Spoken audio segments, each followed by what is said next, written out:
ओम शांति। आज 17 फरवरी 2023 के बाबा के अनमोल मधुर महावाक्य सुनेंगे। आज की मुरली में बाबा ने एक बहुत वंडरफुल बात सुनाई है। बाबा कहे, जैसे दुनिया में लोगों का आंखों का ऑपरेशन होता है, तो बाबा ने आकर हम बच्चों का तीसरे नेत्र का ऑपरेशन किया है। किसी बच्चों का ये ऑपरेशन बहुत सक्सेसफुल होता है और जिनका सक्सेसफुल होता है उनकी निशानी है कि वो कभी भी माया के धोखों से गिरेंगे नहीं, परंतु हमेशा माया से सावधान होकर के आगे बढ़ते जाएंगे। परंतु कईयों का ये तीसरे नेत्र का ऑपरेशन सक्सेसफुल नहीं भी होता है, तो माया के वशीभूत होना उनके लिए स्वाभाविक है। और इसीलिए बाबा कहे, अब तुम बच्चों को पुरुषार्थ में गैलप करना है, बीती सो बीती करके आगे बढ़ना है। बाकी ये नहीं कि ड्रामा में जो होगा सो मिलेगा। बाबा कहे, ऐसा कहने से कई बच्चे ठंडे हो जाते हैं। तुम्हारे अंदर तो खुशी रहनी चाहिए कि हमें कौन मिला है, भगवान मिला है। परंतु जो बच्चे माया के वशीभूत हो जाते हैं, उनकी खुशी ही गायब हो जाती है। तो सुनते हैं बाबा के मधुर महावाक्य। ओम शांति। मीठे बच्चे, तुम्हें घर बैठे भगवान बाप मिला है, तो तुम्हें अपार खुशी में रहना है। विकारों के वश खुशी को दबा नहीं देना है। आज की मुरली से प्रश्न है, तुम बच्चों में लकी किसको कहेंगे और अनलकी किसको कहेंगे? उत्तर, लकी वह है जो बहुतों को आप समान बनाने की सेवा करते हैं, सबको सुख देते हैं। और अनलकी वह है जो सिर्फ सोते और खाते हैं, एक दो को दुख देते रहते हैं। पुरुषार्थ में कमी होने से ही अनलकी बन जाते हैं। आज की मुरली से दूसरा प्रश्न है, जिन बच्चों के तीसरे नेत्र का ऑपरेशन सक्सेसफुल होता है, उनकी निशानी क्या होगी? उत्तर, वह माया के तूफानों में घड़ी घड़ी गिरेंगे नहीं, ठोकर नहीं खाएंगे। उनकी दैवी चलन होगी, धारणा अच्छी होगी। आज की मुरली से पहले गीत बजा है, छोड़ भी दे आकाश सिंहासन, इस धरती पर आ जाओ रे। ओम शांति। शिव भगवान वाच, वह ऐसे भी कह सकते हैं कि गीता के भगवान शिव भगवान वाच। गीता का नाम लिया जाता है क्योंकि गीता को ही खंडन किया गया है। सारा मदार इस पर है कि गीता श्री कृष्ण साकार देवता ने नहीं गाई है। बाबा कहे, सारा मदार इस पर है कि गीता श्री कृष्ण साकार देवता ने नहीं गाई है। अर्थात श्री कृष्ण ने राजयोग नहीं सिखाया है, बस श्री कृष्ण द्वारा आदि सनातन देवी देवता धर्म की स्थापना नहीं हुई है, क्योंकि गीता का कनेक्शन इन तीनों चीजों से है। एक तो बाबा कहे, गीता में ही राजयोग सिखाया गया है, गीता से धर्म की स्थापना हुई है, सनातन धर्म की। तो इसीलिए बाबा कहे, उस पर विशेष समझाना है कि गीता से कृष्ण साकार देवता ने नहीं गाई है, श्री कृष्ण ने राजयोग नहीं सिखाया है, वह श्री कृष्ण द्वारा आदि सनातन देवी देवता धर्म की स्थापना नहीं हुई है। श्री कृष्ण को निराकार भगवान तो कह नहीं सकते। श्री कृष्ण का चित्र ही अलग है, निराकार का रूप अलग है। वह है परम आत्मा, उनका कोई शरीर नहीं है। पुकारते ही है, हे भगवान रूप बदल कर आओ।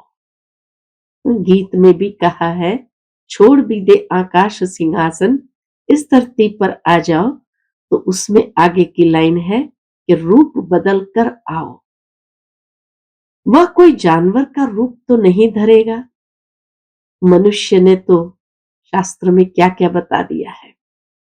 मनुष्य ने तो जानवर का रूप भी दे दिया है। कच्छ अवतार, मत्स्य अवतार, वाराह अवतार, परंतु खुद परमात्मा कहते हैं, मैंने यह रूप नहीं धरे हैं। कितना स्पष्ट बाबा इस बात को कहते हैं, परंतु खुद कहते हैं, मैंने ये रूप धरे ही नहीं है। मुझे तो नई सृष्टि रचनी है, श्री कृष्ण को सृष्टि नहीं रचनी है। ब्राह्मण कुल को रचने वाला ब्रह्मा और श्री कृष्ण में तो बहुत फर्क है। ब्रह्मा के मुख से ब्राह्मण रचे गए, श्री कृष्ण के मुख से देवताएं रचे गए, ऐसे तो कहां भी नहीं लिखा हुआ है। अभी तुम बच्चे जानते हो, दुनिया में ऐसा कोई नहीं जिसकी बुद्धि में यह हो कि निराकार परमात्मा साकार में आकर आत्माओं को ज्ञान देते हैं। ज्ञान लेने वाली भी आत्मा है तो देने वाली भी आत्मा है। अब आधा कल्प से भिन्न भिन्न रूप से मात पिता गुरु गोसाई आदि सब देहधारी एक दो को कुछ न कुछ मत देते आए हैं।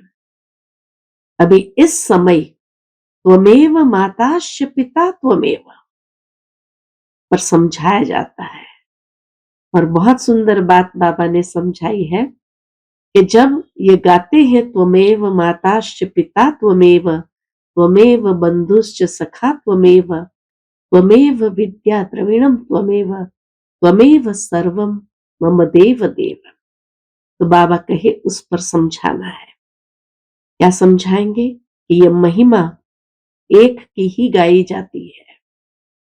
बाप कहते हैं, तुम्हारे जो भी लौकिक माँ बाप बंधु गुरु गोसाई है, इन सबकी मत को छोड़ो।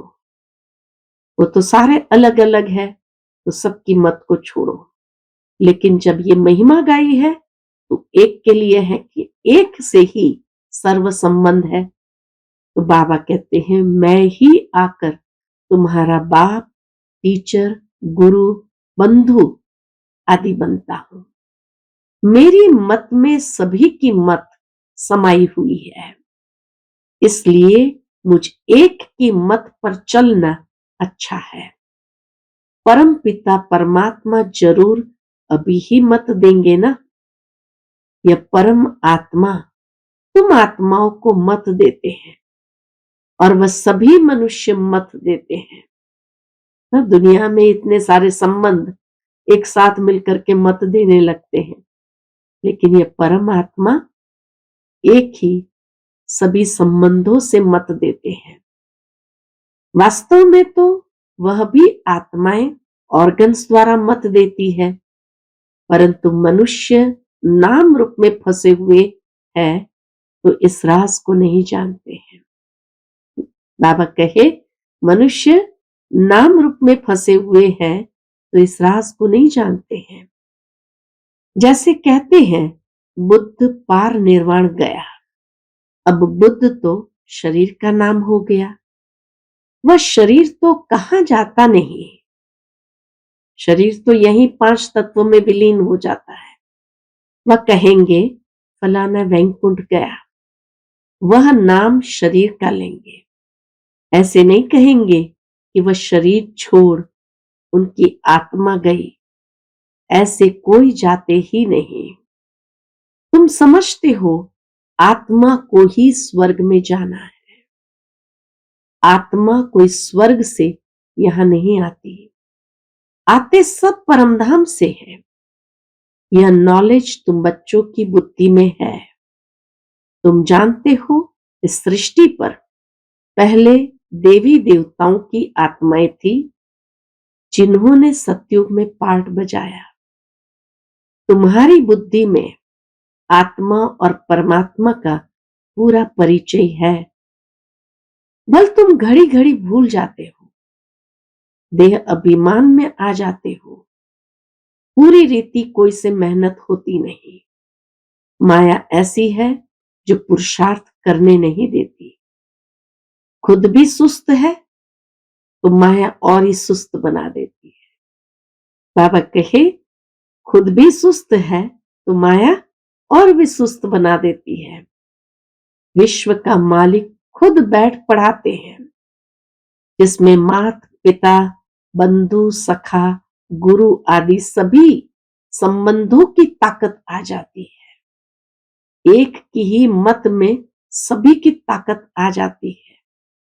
यह महिमा है ही एक निराकार परमात्मा की, परंतु मनुष्य समझते नहीं। लक्ष्मी नारायण आदि सबके आगे जाकर महिमा गाते रहते हैं। तुम जानते हो हम आत्माएं 84 जन्म का चक्र लगाकर आए हैं। अब यह अंतिम जन्म है। ये घड़ी घड़ी बुद्धि में याद रहना चाहिए। ये नॉलेज बड़ी खुशी की है। ऐसा बेहद का बाप स्वयं तुम बच्चों के और कोई को मिलता नहीं है। ऐसा बेहद का बाप स्वयं तुम बच्चों के और कोई को मिलता नहीं है। बच्चों के सिवाय और किसी को मिलता नहीं है। विवेक भी कहता है परम पिता परमात्मा का जो बच्चा बना है उनकी खुशी का पारावार नहीं होना चाहिए। जिसको परमात्मा बाप मिल जाए उनको तो कितनी अपार खुशी होगी, परंतु लोभ मोह आदि विकार आने से खुशी दबा देते हैं। इन विकारों ने ही सारी दुनिया की खुशी को दबा दिया है। तुमको तो घर बैठे बाप आकर मिला है। भारत में आए हैं। भारतवासी को तो भारत घर है ना। भारतवासियों का तो भारत घर है ना। इसलिए कहा बाबा ने घर बैठे बाप आकर मिले हैं, परंतु आएंगे तो जरूर एक घर में, ऐसे तो नहीं घर घर में आएंगे। फिर तो सर्वव्यापी हो गया। अगर ऐसा कहा तो फिर तो सर्वव्यापी हो गया। वह आएंगे तो जरूर आकर पतितों को पावन बनाएंगे। दुनिया तो समझती है श्री कृष्ण आएगा, परंतु तुम जानते हो परम पिता परमात्मा आया हुआ है, जो पतित पावन ज्ञान का सागर है। उनका नाम वास्तव में रुद्र है। यह बड़े से बड़ी भूल है। जब यह समझे कि वह बेहद का बाप सारी सृष्टि का रचयिता है तो खुशी का पारा चढ़ जाए। ऐसे बाप से तो जरूर वर्षा मिलेगा। श्री कृष्ण से तो वर्षा मिल न सके। इन बातों पर भी किसकी बुद्धि नहीं चलती। दुनिया तो सारी शूद्र संप्रदाय है। ब्राह्मण भी सिर्फ कहलाने मात्र है। तुम ब्राह्मण जब विचार सागर मंथन करो तब औरों को भी परिचय दे सको। श्री कृष्ण को तो सब जानते हैं। सिर्फ कोई कहते राधे कृष्ण स्वर्ग के हैं, कोई फिर द्वापर में ठोक देते हैं। यह भी मूंज कर दी है। ईश्वर तो ज्ञान का सागर है। तुम ईश्वरीय संप्रदाय में ही ज्ञान आ सकता है। आसुरी संप्रदाय में ज्ञान कहां से आया।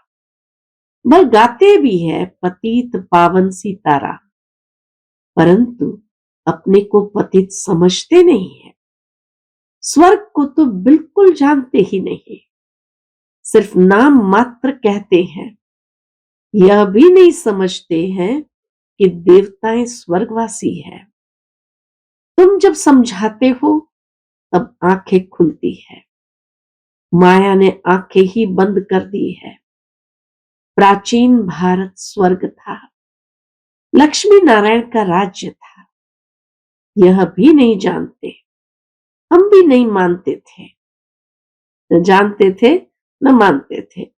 यह तो समझ सकते हैं कि अन्य धर्म तो बाद में आए हैं।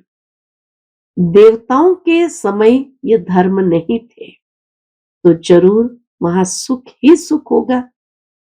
बाप बच्चों को रचते ही है, इसलिए सुख के लिए, ऐसे नहीं सुख दुख दोनों देते हैं। लौकिक बाप भी बच्चा मांगता है तो उनको धन संपत्ति देने लिए, न कि दुख देने के लिए। यह तो अभी हम समझते हैं कि द्वापर से लेकर लौकिक बाप भी दुख ही देते आए हैं। सतयुग त्रेता में तो दुख नहीं देते। यहां माँ बाप प्यार तो बहुत करते हैं, परंतु उनको फिर काम कटारी नीचे डाल देते हैं, तो दुख आरंभ हो जाता है। सतयुग में तो ऐसे होता नहीं, वहां तो दुख की बात नहीं। ये बाप बैठ समझाते हैं, तुम्हारे में भी नंबरवार समझते हैं। तुम्हारा यह ज्ञान योग से ऑपरेशन हो रहा है। बाबा कहे तुम्हारा यह ज्ञान योग से ऑपरेशन हो रहा है, परंतु कोई का सक्सेसफुल होता है, कोई का नहीं होता है।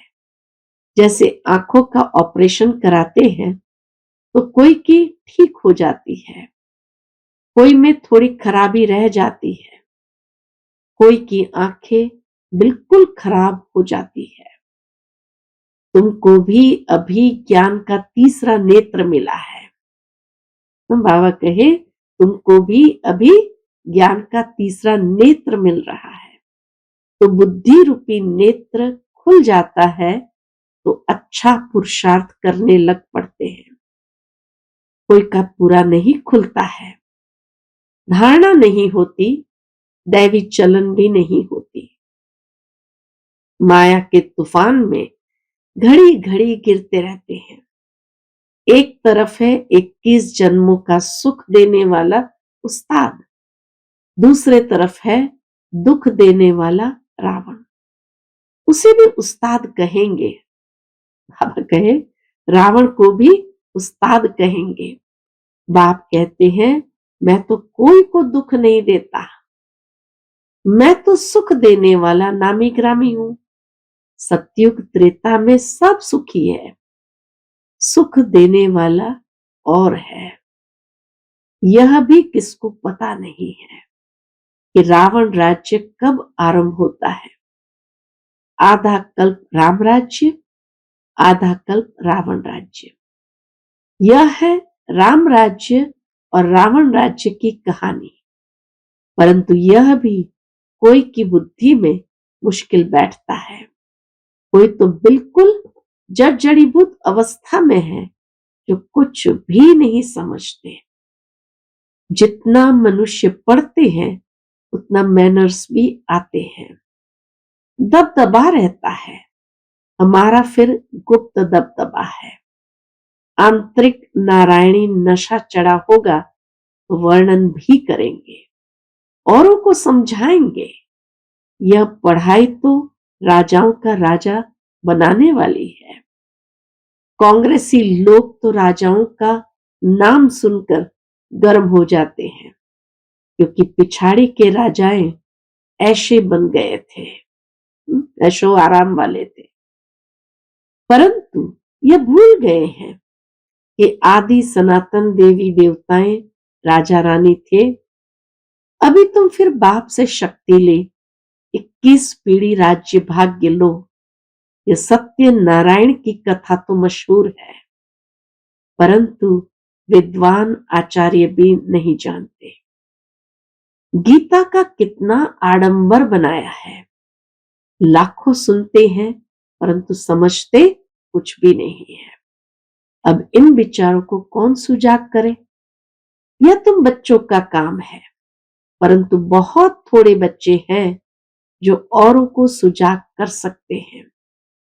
जो जितना आप समान बनाएंगे उतना पद भी ऊंच पाएंगे।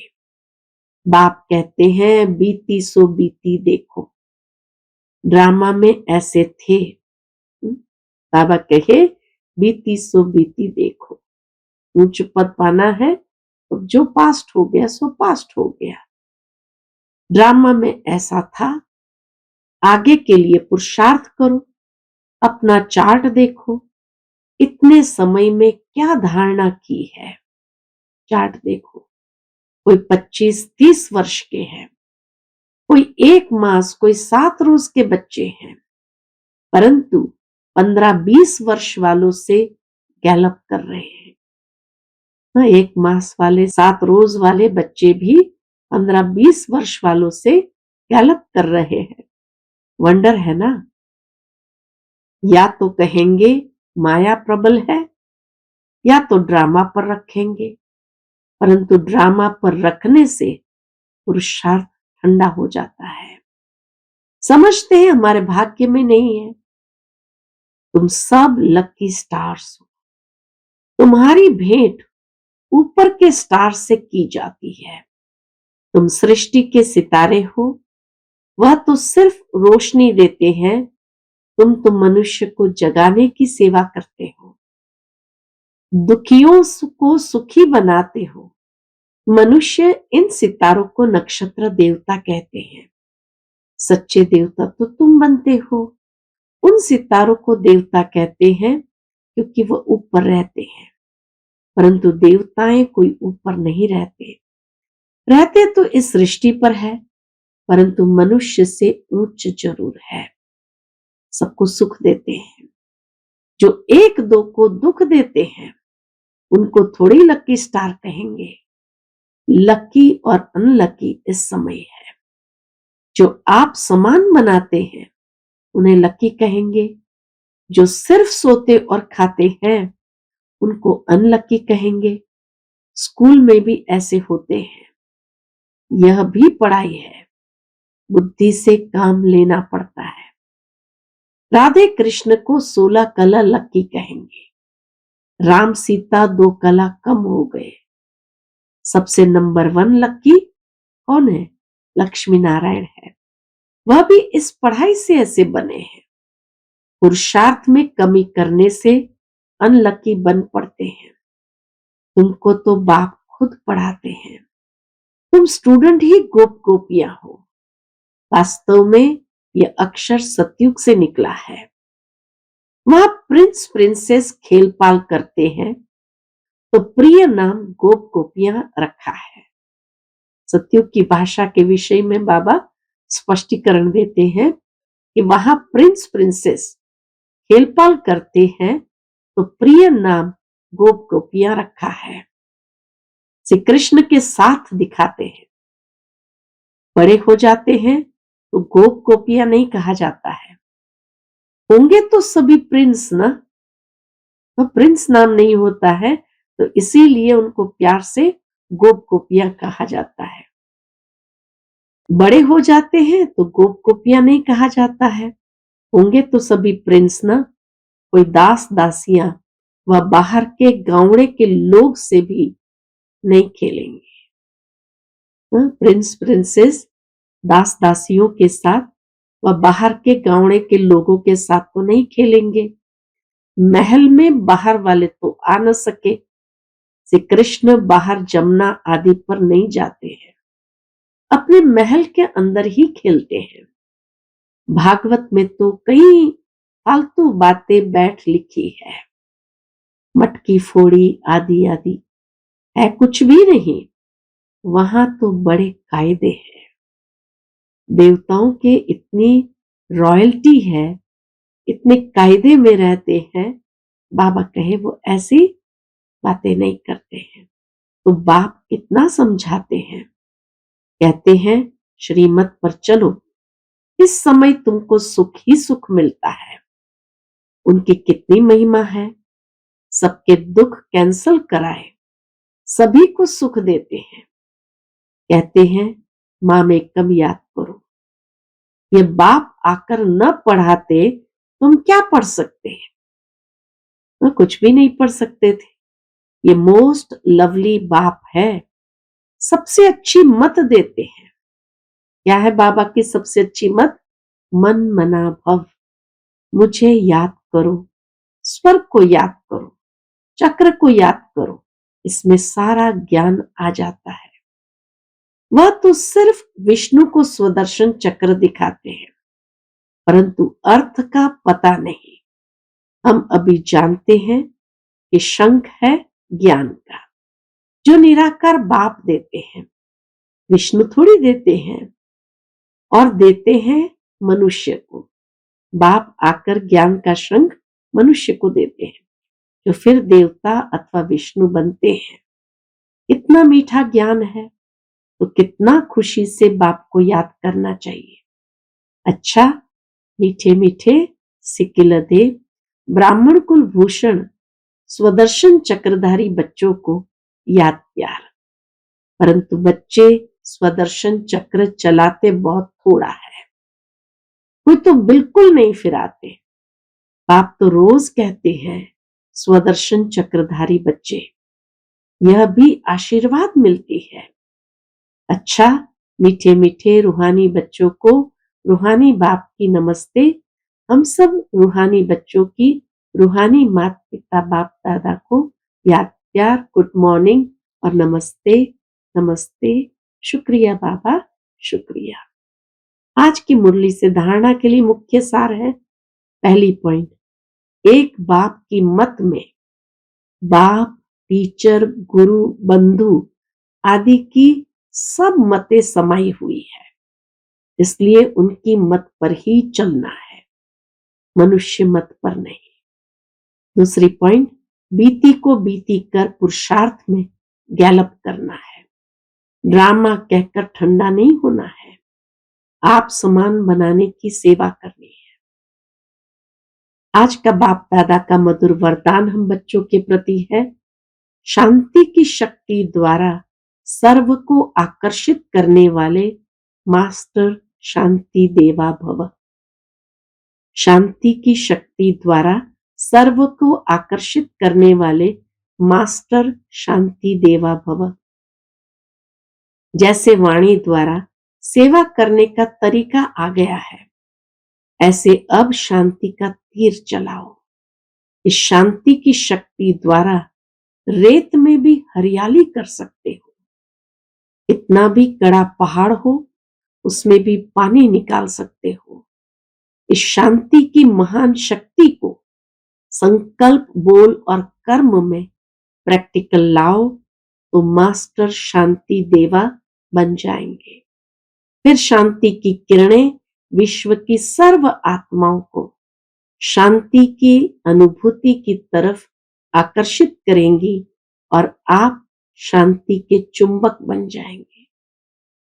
आज का स्लोगन है, आत्म अभिमानी स्थिति का व्रत धारण कर लो तो वृत्तियां परिवर्तन हो जाएगी।